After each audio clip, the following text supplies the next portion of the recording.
Hey everybody, welcome to our live session for Psych-5 Social Psychology for Saturday, October 8th. Just going to go over a few items, reminders, clarifications.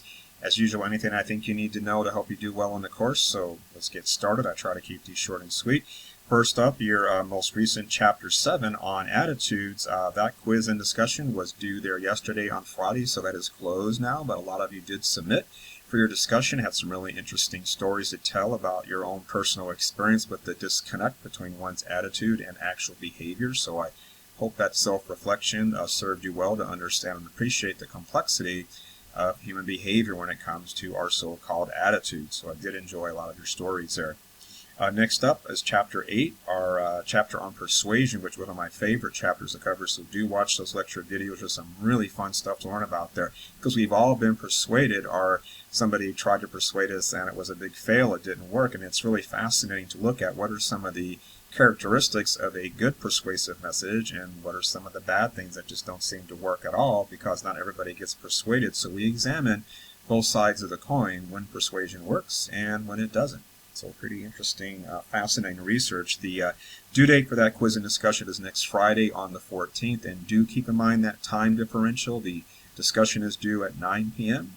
The quiz is due at 11:59 p.m. I'm sure y'all know that by now, but I just keep throwing it out there to make sure it's clear. Next up is that your Unit 3 exam is coming up not this Monday, but the following Monday. It opens up then on Monday the 17th, and it runs through Wednesday the 19th. You will find a study guide at the bottom of Unit 3 as you found for the Unit 1 and 2 exams, so do take advantage of that. Do examine carefully the two sections on the study guide that are italicized with some asterisks all around it. As you know by now, that's the content that your two short answer essay questions will be based upon, so I give you enough information in the study guide to help you easily prepare for those, so when you get to the actual questions on the exam, you can just pop in your answer because you're ready for that. So do have that prepared so you can easily cruise through those essay questions there. And do be careful not to just copy and paste information from your book or from some online psychology website, because I'm usually going to be able to spot that pretty quickly, because it's way too well written for one thing, and I can spot that a mile away. So be careful to put things in your own words, and just like you would on a paper and pencil test in a face-to-face class, and you won't have any problems with that.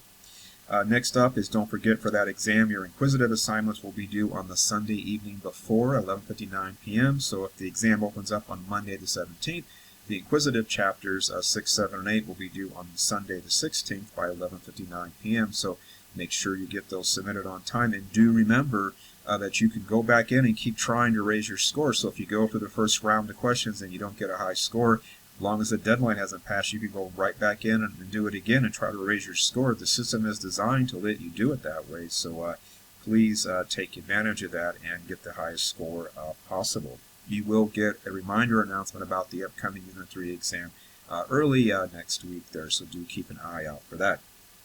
Otherwise, that's pretty much everything I wanted to say for this time.